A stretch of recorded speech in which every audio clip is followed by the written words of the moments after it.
Hello guys, आज हम बात करने वाले हैं ब्रेक एक्चुएटर के ऊपर। आज हम इस वीडियो में जानेंगे कि ब्रेक एक्चुएटर कैसे वर्क करती है और इसके अंदर क्या-क्या कंपोनेंट्स होते हैं, ये हम जानेंगे। जैसा कि आप लोगों ने देखा है कि हमारे चैनल पे 2-3 वीडियो इससे रिलेटेड अवेलेबल हैं, जिसमें ये बताया गया है कि इस ब्रेक एक्चुएटर को रिपेयर कैसे किया जाता है और इसे डिसमेंटल कैसे किया जाता है, इसके ऊपर वीडियो है। बट इस वीडियो में मैं आपको बताऊंगा कि ये ब्रेक एक्चुएटर कैसे वर्क करती है। अगर आप लोगों ने अभी तक हमारे चैनल को सब्सक्राइब नहीं किया है तो जल्दी से सब्सक्राइब कर लें और बेल आइकन को प्रेस कर लें ताकि आपको हमारी चैनल से टेक्निकल नोटिफिकेशन मिलता रहे और आप कुछ जानते रहें और सीखते रहें। चलिए फ्रेंड्स, हम शुरू करते हैं। जैसा कि हम लोग जानते हैं कि हैवी कॉमर्शियल व्हीकल में दो तरह के ब्रेक एक्चुएटर यूज किए गए हैं। एक होते हैं सिंगल चैम्बर वाले और दूसरा होता है डबल चैम्बर वाले। तो सिंगल चैम्बर वाली जो है वो सिर्फ सर्विस ब्रेक के लिए होते हैं, जो कि ब्रेक पैडल से वर्क करती है। और डबल चैम्बर वाली सर्विस ब्रेक के लिए प्लस हैंड ब्रेक मतलब पार्किंग ब्रेक के लिए भी यूज किया जाता है, जो कि पैडल से और आपकी हैंड लीवर से भी यूज किए जाते हैं। जब हम गाड़ी को पार्क करते हैं तो उस समय में हम हैंड लीवर डालकर हैंड ब्रेक को यूज करते हैं तो डबल चैम्बर वाली वर्क करती है। जब हम सर्विस ब्रेक को प्रेस करते हैं तो हमारी सिंगल चैम्बर वाली और प्लस डबल चैम्बर वाली दोनों वर्क करती हैं।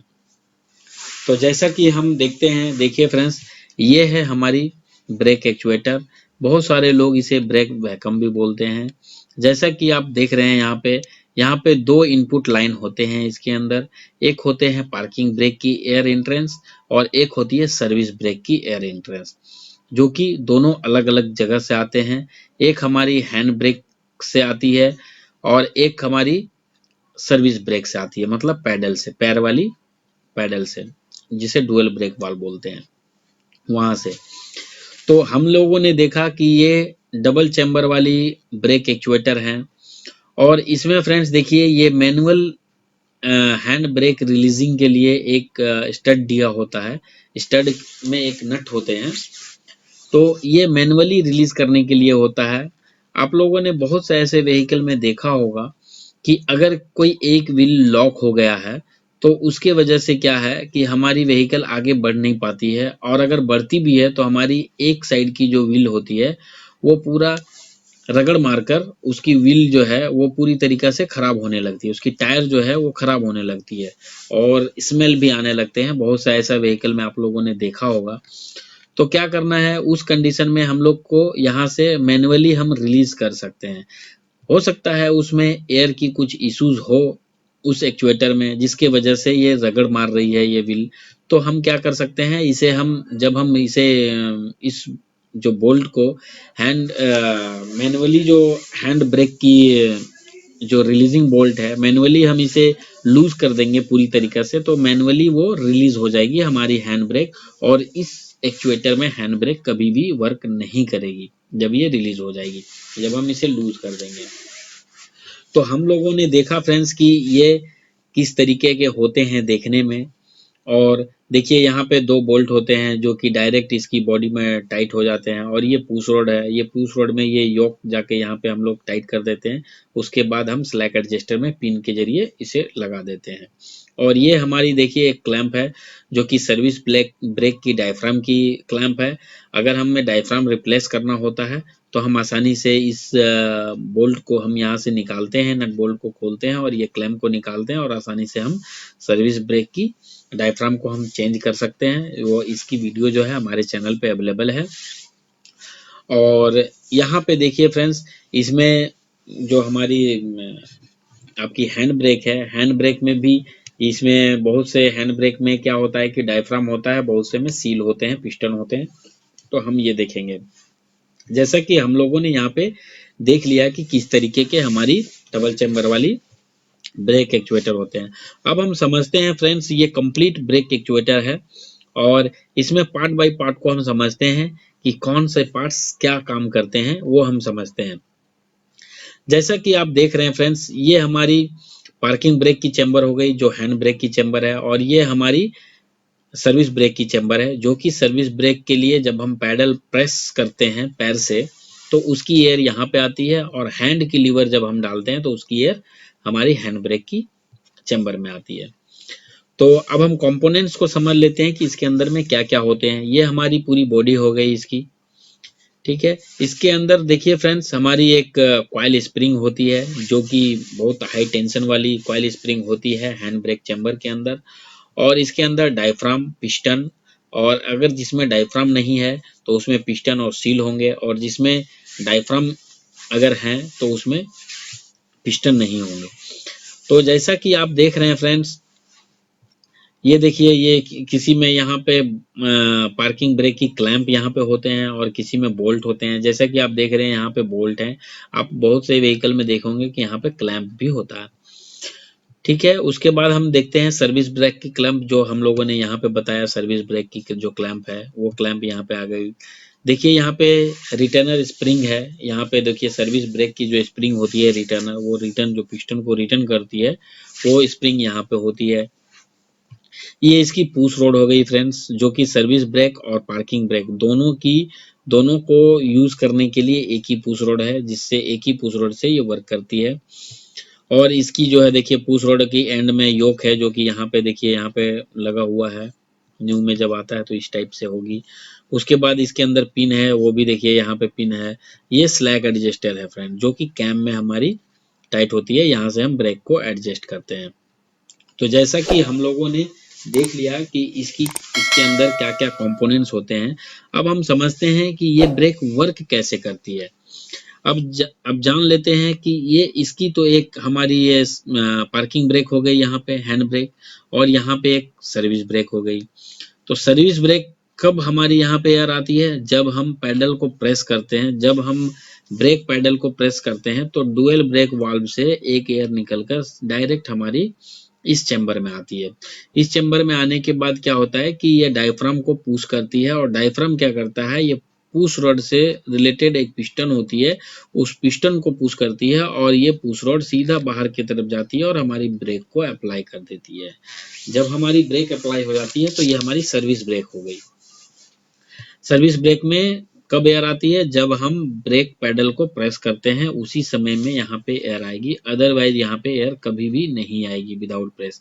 अगर उसके बाद भी अगर यहाँ पे आ रही है बिना प्रेस किए हुए, यहाँ पे एयर आ रही है, तो समझ लीजिए कि आपकी जो डुअल ब्रेक वाल्व की जो पिस्टन है वो बैठ चुकी है। अगर वो दब चुकी है, दबी हुई है ऑलरेडी, जिसके वजह से ये हमारी यहाँ पे एयर आ जाती है। अब हम समझते हैं फ्रेंड्स, जैसा कि हम लोगों ने देखा कि सर्विस ब्रेक किस कंडीशन में काम करती है और किस कंडीशन में नहीं काम करती है। जब हम पैडल को रिलीज कर देंगे, जब हम पैडल नहीं दबाएंगे तो यहाँ पे एयर नहीं आती है, और जब हम पैडल को दबाते हैं तो यहाँ पे एयर आती है। तो समटाइम्स क्या होता है कि बहुत सा ऐसा केस हमने देखा है कि यहाँ पे जब अब इसकी पाइप को यहाँ से निकालेंगे तो यहाँ पे एयर कंटिन्यूसली आते ही रहती है। तो इसका मतलब है, जब ये ऐसा कंडीशन में होगा तो हमारी जो व्हीकल है वो बहुत जाम चलती है, उस कंडीशन में बहुत जाम हमारी व्हीकल चलती है। तो हमको समझना है कि अगर ये जाम आ रही है, यहाँ पे एयर आ रही है, तो इसका मतलब हमारी डुअल ब्रेक वाल्व की पिस्टन जो है वो बैठ चुकी है, जिसकी वजह से एयर यहाँ पे आ जा रही है विदाउट प्रेस किए हुए। हमने सर्विस ब्रेक को समझ लिया फ्रेंड्स कि कब यहाँ पे एयर आती है। अब हम समझते हैं हैंड ब्रेक को। अब हैंड ब्रेक के यहाँ पे एयर कब आती है, हैंड ब्रेक की चैम्बर में एयर कब यहाँ पे आती है और हमारी स्प्रिंग को प्रेस करती है, ये कॉइल स्प्रिंग को। जब हम हैंड ब्रेक की लीवर को देते हैं तो वहां से एक पतली वाली होस पकड़ के, एक पाइप जो है वो पकड़ के रिले में आती है, और रिले में जो स्टॉप रहता है हमारी एयर, जब हम एयर जो स्टॉप रहती है वो डायरेक्ट हमारी इस चैम्बर में, हैंड ब्रेक की चैम्बर में घुस जाती है। जब यहाँ पे आती है, जैसे ही ये चैम्बर में आती है तो इस स्प्रिंग को वो प्रेस कर देती है अंदर की तरफ। जैसे ही वो प्रेस करती है तो हमारी हैंड ब्रेक रिलीज हो जाती है। जब हम हैंड ब्रेक को रिलीज कंडीशन में रखते हैं तो यहाँ पे ऑल टाइम, मतलब जब हमारी हैंड ब्रेक की लीवर जो रिलीज कंडीशन में है, तो यहाँ पे ऑल टाइम इस जगह पे हमारी एयर अवेलेबल होती है रिलीज कंडीशन में। जब भी आप इसकी पाइप को यहाँ पे खोलेंगे, आप देखिएगा पूरे तेज हवा आएगा, क्योंकि वो रिलीज कंडीशन में यहाँ पे एयर आती है, और ये एयर जो है स्प्रिंग को प्रेस करके रखती है और हमारी हैंड ब्रेक रिलीज हो जाती है। ये जो आपकी पार्किंग ब्रेक जो है वो सेफ्टी पर्पस के लिए यूज किए जाते हैं व्हीकल में। अगर व्हीकल को खड़ी करनी है तो उसके लिए आप हैंड ब्रेक की यूज करना है, क्योंकि अगर हैंड ब्रेक नहीं होगा तो गाड़ी जो है कहीं भी स्लोप कंडीशन में कहीं भी आपको वो बढ़ जाएगी, तो उससे एक्सीडेंट होने की चांसेस होती है। तो ये हैंड ब्रेक जैसे ही यहाँ से एयर रिलीज होती है हमारी हैंड ब्रेक अप्लाई हो जाती है। तो हम लोगों ने समझ लिया कि हैंड ब्रेक में क्या होता है कि जब हम रिलीज कंडीशन में लीवर को रखते हैं तो यहाँ पे 24 आवर्स हमारी एयर अवेलेबल होते हैं हैंड ब्रेक की चैम्बर में।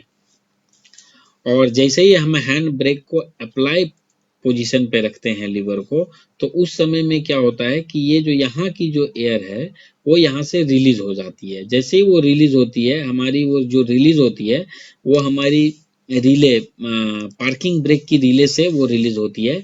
और जैसे ही वहां से रिलीज होती है, स्प्रिंग की जो टेंशन है आकर पुश करती है पिस्टन को, और पिस्टन पुश कर देती है पुश रॉड को। जैसे ही वो पुश रॉड पुश करती है तो हमारी स्लैक एडजस्टर में मोमेंट होता है और कैम को वो रोटेट करने के बाद ब्रेक को अप्लाई कर देते हैं। तो जैसा कि हम लोगों ने देख लिया कि किस तरीके से हमारी ब्रेक दोनों ब्रेक वर्क करती है और हमें किस लिए ये ब्रेक को यूज में रखना चाहिए। बहुत से मैकेनिक क्या करते हैं कि अगर मान लीजिए हल्का भी एयर अगर लीक हो रहा है तो वो डायरेक्टली क्या करते हैं, वो सीधा इसे लूज करके छोड़ देते हैं व्हीकल को। बट सॉल्यूशन ये नहीं है कि हम इसे लूज कर दिए और इसे हम छोड़ दिए। इसमें क्या है कि हमारी हैंड ब्रेक जो है वो पूरी तरीके से बेकार हो जाती है। और अगला किसी भी मैकेनिक के पास अगर वो व्हीकल जाती है तो उसे ये लगता है कि अगर इसमें लीकेज होगा जिसकी वजह से ये हुआ है, मतलब इसे निकाल दिया गया है। बहुत से मैकेनिक क्या होता है बिना मतलब भी इसे निकाल देते हैं और हैंड ब्रेक को पूरी तरीका से रिलीज कर देते हैं परमानेंटली। अब ये हैंड ब्रेक कभी अप्लाई होगा ही नहीं, क्योंकि हम लोगों ने बहुत से व्हीकल में ऐसा देखा है और उसे हमने ठीक भी किया है। तो हैंड ब्रेक को जो है वो रखना बहुत ही ज़रूरी है व्हीकल में, ताकि हम हैंड ब्रेक का यूज़ कर पाएँ। स्लोप कंडीशन में जब व्हीकल नहीं चढ़ पाती है तो जो ऑपरेटर होते हैं वो इसी हैंड ब्रेक के ज़रिए व्हीकल को स्लोप कंडीशन पे स्टॉप कर लेते हैं। अदरवाइज वो ब्रेक से स्टॉप होने की चांसेस बहुत ही कम होती है, क्योंकि ये पावरफुल ब्रेक जो है वो इससे नहीं लग पाती है जितना पावरफुल ब्रेक हमारी हैंड ब्रेक लगाती है। तो जैसा कि हम लोगों ने फ्रेंड्स देख लिया कि किस तरीके से हमारी डबल चैम्बर वाली जो आपकी ब्रेक एक्चुएटर है वो वर्क करती है किस तरीके से, ये हम लोगों ने इस यहाँ पे देखा।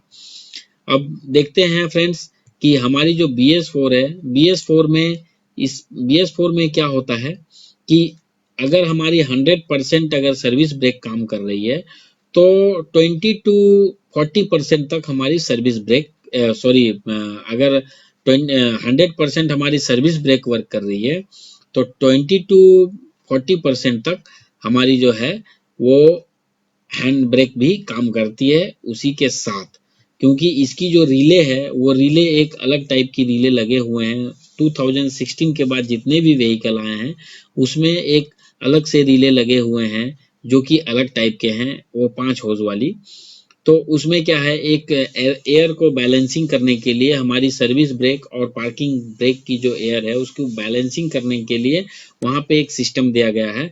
जब हम ब्रेक पैडल को दबाते हैं तो उस कंडीशन में क्या होता है कि अगर ये 100% हमारी सर्विस ब्रेक अप्लाई हो रही है तो 25 to 40% तक हमारी हैंड ब्रेक भी अप्लाई हो जाती है। तभी हमारी जो ब्रेक है वो बहुत ही पावरफुल होता है। इसकी जो वीडियो है हमारे चैनल पे अवेलेबल है, आप वहाँ पे देख सकते हैं। वहाँ पे आपको BS4 की जो रिले है, रिले के ऊपर एक वीडियो बना हुआ है। इसकी एयर सर्किट की डायग्राम के ऊपर बना हुआ है कि हमारी एयर सर्किट कैसे वर्क करती है, एयर कहाँ से कहाँ कब किस समय में कहाँ पर एयर जाती है, उसके ऊपर एक वीडियो यहाँ हमारे चैनल पे बने हुए हैं। तो जैसा कि हम लोगों ने समझ लिया कि पार्किंग ब्रेक कैसे वर्क करती है और हमारी सर्विस ब्रेक कैसे वर्क करती है, ये हम लोगों ने इस वीडियो में जान लिया। और आपको अगर इसे रिपेयर करने की अगर उसे भी जाननी है तो आप हमारे चैनल पे जाकर आसानी से देख सकते हैं और उसे रिपेयर भी कर सकते हैं। उसमें स्पेशल टूल्स की ज़रूरत पड़ती है, उसे आप खुद से बना भी सकते हैं और आसानी से रिपेयर कर सकते हैं। और देखिए फ्रेंड्स, जब हम इसे इस बोल्ट को, ये 24 नंबर जो मैनुअल बोल्ट है, ये आपकी मैनुअल हैंड ब्रेक रिलीजिंग जो बोल्ट है, जब ये अंदर की तरफ होगी तो इसका मतलब ये सर्विस ब्रेक हमारी, ये सॉरी ये हमारी पार्किंग ब्रेक जो है वो उसमें स्टार्ट है, मतलब वो पार्किंग ब्रेक वर्क कर रही है, इसलिए ये हमारी अंदर की तरफ है। और किसी भी अगर एक्चुएटर में आपने देख लिया कि ये हमारी ये रॉड बाहर की तरफ निकले हुए हैं, हैंड ब्रेक की जो मैनुअल रिलीजिंग बोल्ट अगर बाहर की तरफ है, तो आप समझ लीजिए कि इस एक्चुएटर में हैंड ब्रेक का कोई यूज है ही नहीं, सिर्फ एक ही ब्रेक हमारी काम कर रही है, वो है सिर्फ सर्विस ब्रेक। अगर सर्विस ब्रेक की आपको डायफ्राम को चेंज करना है तो आप आसानी से इस बोल्ट को खोलकर यहाँ से क्लैंप निकालकर डायफ्राम को चेंज कर सकते हैं। और अगर पार्किंग ब्रेक की सील को चेंज करनी है तो आसानी से आप बोल्ट को खोल के स्पेशल टूल्स लगाकर आपकी इसे आप आसानी से इसके सील को भी रिप्लेस कर सकते हैं। इसकी वीडियो हमारी चैनल पे अवेलेबल है। तो फ्रेंड्स हमने जितने भी ये सारे यूजेस हमने बता दिया कि किस कंडीशन में हमारी ये पार्किंग ब्रेक काम करती है, किस कंडीशन में हमारी सर्विस ब्रेक काम करती है, इसके ऊपर हमारी वीडियो है। डुअल ब्रेक वाल्व के ऊपर भी हमारे चैनल पे वीडियो है। अगर ये वीडियो आपको पसंद आया हो फ्रेंड्स, तो हमारी चैनल को लाइक करें, सब्सक्राइब करें, और किसी तरह की अगर प्रॉब्लम है या कमेंट्स है तो आप कमेंट्स कर सकते हैं, उसका मैं रिप्लाई आपको करूंगा। इससे रिलेटेड अगर किसी को परेशानी या किसी को किसी तरीके का दिक्कत हो रहा है इससे रिलेटेड कि ये हमारी वर्क नहीं कर रही है या किसी तरह से प्रॉब्लम कर रही है, तो वो हमें वहाँ पे मैसेज कर सकते हैं, मैं उसका रिप्लाई करूंगा। Thank you for watching this video friends, thank you so much.